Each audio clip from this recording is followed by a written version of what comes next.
welcome to Half the Battle, and welcome to the summer of vehicles and playsets. And also, welcome my friends to Cobra Convergence 8. Oh yeah, we're doing this.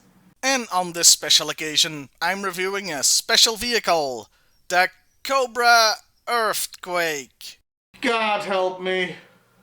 Look, can't I review Earthquake the wrestler? He was a cool dude. Okay, fine. But regarding wrestling, I still say if they could get Sergeant Slaughter, they should also have gotten Jake the Snake Roberts to be the leader of Python Patrol or something. Okay, enough stalling.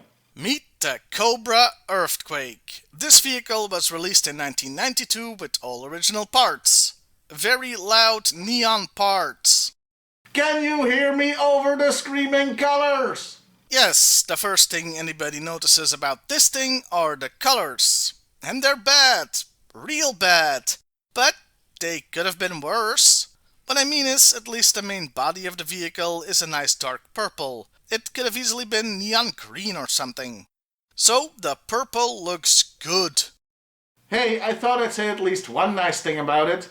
In fact, I'll do you one better and point out another thing I like. The big rubbery tires. I say rubbery because it's more of a soft plastic. It makes it easy to roll and they don't look cheap. Going back to the colors, even if the Earthquake had different ones, or you repainted it yourself. And believe me, I was sorely tempted. Even then, at the end of the day, it's still a bulldozer. Sure, it's got guns and missiles, but it's still just a bulldozer. I don't know, it just seems like a weird choice to me. Though I may have an explanation. You see, I think this was a toy for children. What? No. What? Well, yes, that's obvious. What I mean is, I think the Earthquake was made for younger children that would have been the target for G.I.Joe up until then. First, there's the loud colors. Second, it's quite big for a G.I.Joe vehicle. It's like a Tonka Truck almost. Huh, Tonka. Gonna put a pin in that. Third, it's got a handle to pick it up. Sure, it's a well-disguised and handy handle, part of the scoop mechanic, but a handle nevertheless. Yeah, this definitely feels like a shift in target demographics, but not completely. Because for a Tonka Truck, it still packs one hell of a punch. There's a machine gun on top of the cockpit, and 2 on the sides along with 4 missiles. The biggest punch though, that comes from the 3 large missile launchers on the back. But man, those rockets, do they look like missiles to you? Yeah, no, they look like tampons. Well, they do. I'm guessing there weren't any women on the design team for this.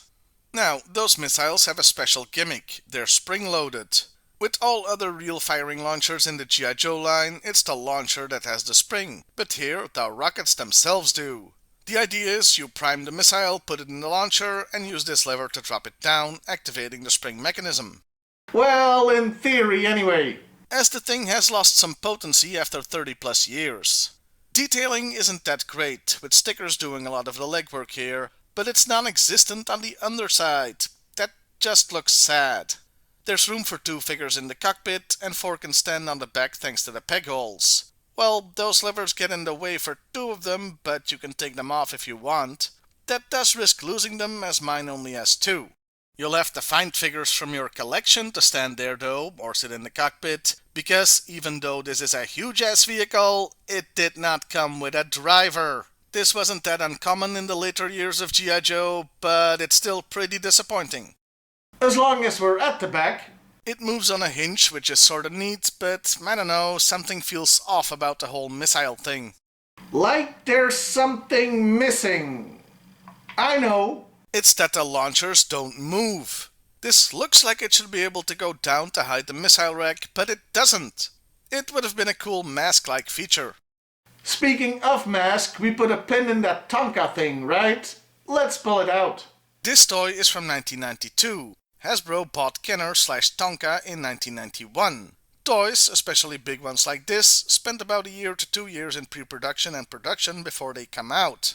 So, could it be that Kenner and Tonka people worked on this, and that's why it looks like a weird Mask Tonka Truck hybrid thing? Was this an abandoned Mask vehicle design that was upscaled and simplified?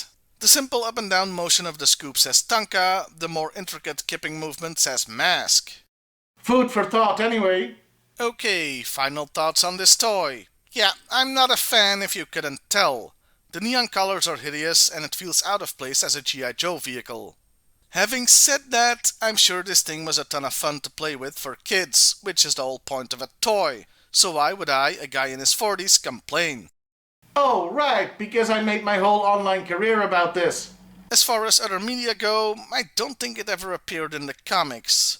It was in a toy commercial though, and it did show up a bunch of times in the D cartoon, which was also aimed at younger children. And that wraps up the Cobra Earthquake and my review for Cobra Convergence 8.